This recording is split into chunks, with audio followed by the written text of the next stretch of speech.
প্রিয় দর্শক বন্ধুরা, এই মুহূর্তের জন্য সপ্তাহ শেষে বিশেষ এই সংবাদটি দেখে নিন, কারণ সিরিয়াস টপিকটির উপরে এবং একাধিক বিষয় নিয়ে আর্জেন্ট বেসিসে এই গুরুত্বপূর্ণ ভিডিওটি আপনাদের জন্য কিন্তু তৈরি করতেই হচ্ছে। অবশ্যই বন্ধুগণ, এবার এই খবরটিকে জেনে নিন এবং শেষ পর্যন্ত ভিডিওটিকে শুনে বোঝবার চেষ্টা করে নিন। চ্যানেলটিকে যে সমস্ত বন্ধুরা সাবস্ক্রাইব করেননি, অবশ্যই এখনই সাবস্ক্রাইব করে নিন। চলুন কথা না বাড়িয়ে সিরিয়াস টপিকে প্রবেশ করে আমরা সম্পূর্ণ সিরিয়াস ম্যাটারটিকে নিয়ে আলোচনা শুরু করি।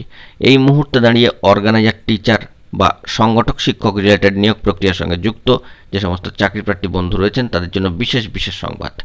ইতিমধ্যেই কিন্তু বিশেষ সংবাদের একটি মূল বা বাইরের অংশকে নিয়ে এখানে উল্লেখ করতেই হবে, যে ক্ষেত্রে যে একটা থমকে থাকা নিয়োগ প্রক্রিয়া, যা দীর্ঘ সময় ধরে আইনি জটলা এবং নানান ধরনের জটলার জায়গা কাটিয়ে একটা প্রসেসের মধ্যে দিয়ে এগিয়ে কিন্তু বিশেষ জায়গা পেয়েছে। হ্যাঁ বন্ধুরা, আপনারা ঠিকই ধরেছেন, তা হলো প্রাথমিক অর্থাৎ প্রাইমারি 2009-এর নিয়োগ প্রসেস। ইতিমধ্যে সেগুলো একটু করে জেলা ডিপিএসসি ধরে কিন্তু ক্লোজড হচ্ছে। আশার আলো এটাই যে দীর্ঘ 15টা বছর অতিক্রান্ত হওয়ার পরে এই নিয়োগ প্রসেস থেকে আবারও আশার প্রদীপ জ্বলে উঠেছে এই মুহূর্তের জন্য। এবং আপনাদের ক্ষেত্রেও দেখা যাচ্ছে যে বিশেষ সামাজিক গণমাধ্যম সূত্রে লেটার ছাড়া লেটার এসে পৌঁছালো, বিভিন্ন ধরনের যে পজিটিভ বার্তা তা কিন্তু উঠে আসছে। অবশ্যই আপনারা এ বিষয়ে যে সমস্ত গুরুত্বপূর্ণ চ্যানেল আছে সেগুলোকে ফলো করবেন, সেখানেও কিন্তু বিভিন্ন ইনফরমেশান দেওয়া হয়ে থাকে এবং আমাদের চ্যানেলের তরফ থেকেও কিন্তু বিভিন্ন ইনফরমেশান প্রোভাইড করা হয়ে থাকে। কম বেশি সকলেই এই খবরগুলির দিকে ফোকাসে থাকেন এবং চাকরিপ্রার্থী বন্ধুরাও কিন্তু এ বিষয়ে আমাদেরকে অনেকটা হেল্প করেন এবং বিভিন্ন সূত্র মারফত এই সমস্ত খবরাখবরগুলো কিন্তু উঠে আসে। একবারও বলছি না যে অফিসিয়াল মারফত বা অফিসিয়াল মাধ্যম ধরে বা অফিসিয়াল সূত্র ধরে এই খবরগুলি উঠে আসছে। সম্পূর্ণ সামাজিক গণমাধ্যমের সাইটগুলি থেকে, সম্পূর্ণ সামাজিক গণমাধ্যমের হাত ধরে, পাশাপাশি আনঅফিসিয়াল এবং বিশেষ সূত্র মারফত কিন্তু খবরগুলি উঠে আসে।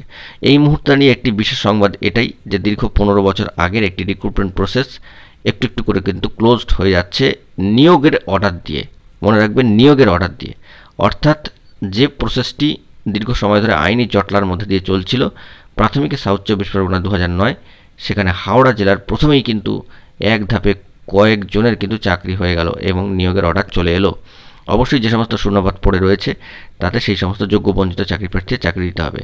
হঠাৎ করে কিন্তু নর্থ 24 পরগনা 2009-এর নিয়োগ সংক্রান্ত বিষয়ে একটা ভালো সংবাদ চলে এলো এবং হঠাৎ করে তার পরেই মালদা জেলা 2009-এর যে নিয়োগ প্রসেস, সেখান থেকে আবারও যোগ্য বঞ্চিতদের জন্য নিয়োগের অর্ডার কিন্তু চলে এলো।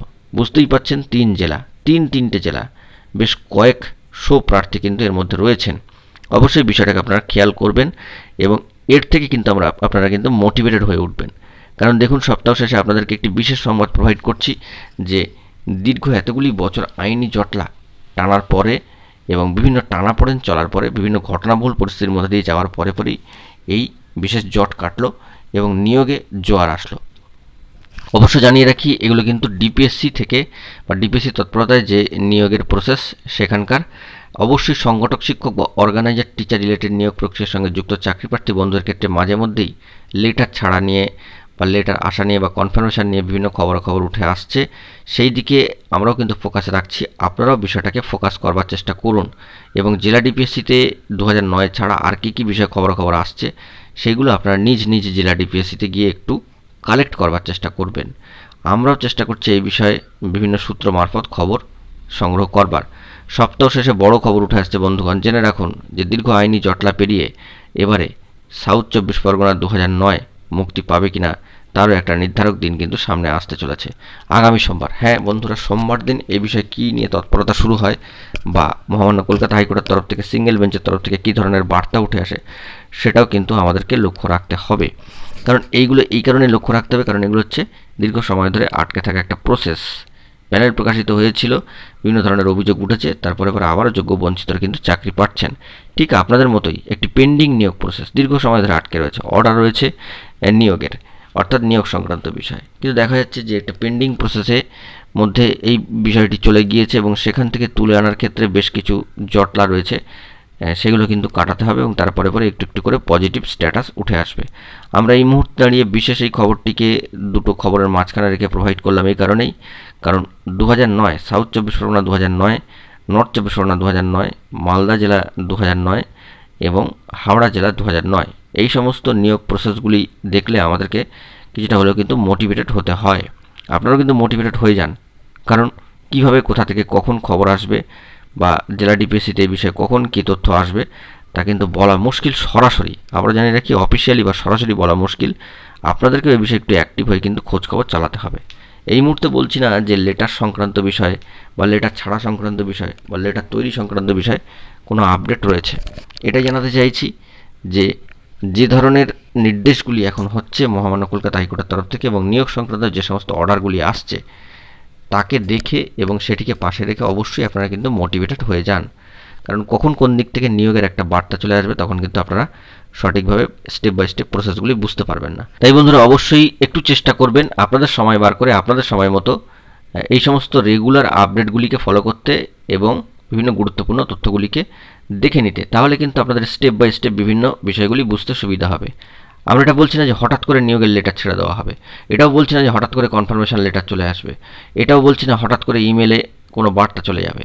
কিন্তু স্টেপ বাই স্টেপ বিষয়টা যে এগোচ্ছে বা এগোতে পারে তার একটা ধারণা বা সম্ভাবনা বিভিন্ন আনঅফিসিয়াল সূত্র এবং বিভিন্ন সূত্র মারফত সামাজিক গণমাধ্যমের সাইট থেকে কিন্তু উঠে আসে এবং খবরের একটা ভাইব থাকে এবং ধাপে ধাপে সেই প্রসেসগুলো কিন্তু এগোতে থাকে। এটা কিন্তু আপনাদেরকে ধরে নিতে হবে বা মাথায় রাখতে হবে, কারণ স্টেপ বাই স্টেপ এভাবেই কিন্তু খবরগুলো হতে থাকবে এবং তার মাঝে মাঝে বিশেষ সংবাদ কিন্তু উঠে আসবে। যেমনটা এখন জানাচ্ছি যে প্রাথমিকে সাউথ চব্বিশ পরগনা 2009 একটু ভেবে দেখুন, একটু পিছিয়ে গিয়ে দেখুন দীর্ঘ 15টা বছর কী যন্ত্রণার মধ্যে তারা ছিলেন। আপাতত সেই জায়গাগুলো কিন্তু ক্লিয়ার হচ্ছে। হাওড়া ক্লিয়ার হয়ে গেল, নর্থ চব্বিশ পরগনা ক্লিয়ার হয়ে গেল 2009, মালদা 2009 ক্লিয়ার হয়ে গেল। বাকি রয়েছে সাউথ চব্বিশ পরগনা 2009, তার ক্ষেত্রেও সমান ফলাফল আসবে নাকি পৃথক, অর্থাৎ এক যাত্রায় একই ফল নাকি এক যাত্রায় ভিন্ন ফল, সেইটাও কিন্তু মাথায় রাখতে হচ্ছে। উৎকণ্ঠায় দিন গুনছেন বেশ কয়েকশো চাকরি প্রার্থী। আগামী সোমবার দিন কী হবে না হবে সেটাও দেখার বিষয়। হিয়ারিং হবে নাকি হিয়ারিং হওয়ার পরে জাজমেন্ট হবে নাকি আবার ডেট আসবে সেটাও দেখার বিষয়। কিন্তু আপনাদের ক্ষেত্রেও এটা পেন্ডিং নিয়োগ প্রসেস, সেই দিক থেকে দাঁড়িয়ে দেখতে গেলে এই নিয়োগ প্রসেসের ওপরে বিভিন্ন যে সমস্ত জটলাগুলি রয়েছে সেগুলো আশা করছি খুব দ্রুত কাটবে বা কাটার সম্ভাবনা জায়গা তৈরি হবে। আমরা লক্ষ্য রাখছি যে ভোট পর্ব মিটে যাওয়ার পরে এ বিষয়ে কোনো আপডেট তথ্য বেরিয়ে আসে কিনা। কারণ লেটার কিন্তু হঠাৎ করে ছাড়া হবে না, আগেও বলেছি লেটার কিন্তু আগে থেকে হঠাৎ করে এভাবে ছাড়া হয় না। লেটার কিসে যাবে সেটাও কিন্তু আগে থেকে বলা হয় না। তাই এই বিষয়ে একটু এগিয়ে থেকে আমাদেরকে এই সমস্ত খবরগুলোর দিকে কিন্তু নজর রাখতে হবে। আপাতত সামাজিক গণমাধ্যমের সাইটে এই সমস্ত খবরগুলিকে নিয়ে একটা জোরদার ভাইব উঠেছে বা একটা ঢেউ বা ঝড় উঠেছে, সেই দিকে কিন্তু সকলে ফোকাস করবার চেষ্টা করছেন কম বেশি। বিভিন্ন গুরুত্বপূর্ণ সামাজিক সাইটগুলি থেকে এই বিষয়ে বার্তা উঠে আসছে, আমরাও কিন্তু সেগুলোর দিকে নজরদারি রাখছি এবং গুরুত্বপূর্ণ তথ্য পেলে আপনাদের মাঝখানে প্রোভাইড করছি। কম বেশি সবাই কিন্তু এই ধরনের খবরগুলো প্রোভাইড করে থাকেন বিভিন্ন সূত্র মারফত সংগ্রহ করে। দেখা যাক বন্ধুরা পরবর্তী ক্ষেত্রে কি অফিসিয়ালভাবে আপডেট উঠে আসে, সেই দিকে গুরুত্বপূর্ণ তথ্য পেলে আপনাদের মাঝখানে সবটাই প্রোভাইড করবো। আপাতত এই বিশেষ সংবাদটি আপনাদের মোটিভেট করার জন্য, সচেতন করার জন্য প্রোভাইড করলাম। বন্ধুরা এখন এই পর্যন্ত গুরুত্বপূর্ণ আপডেটগুলি পাওয়ার জন্য চ্যানেলটিকে এখনই সাবস্ক্রাইব করে নিয়ে সঙ্গে থাকুন। ধন্যবাদ।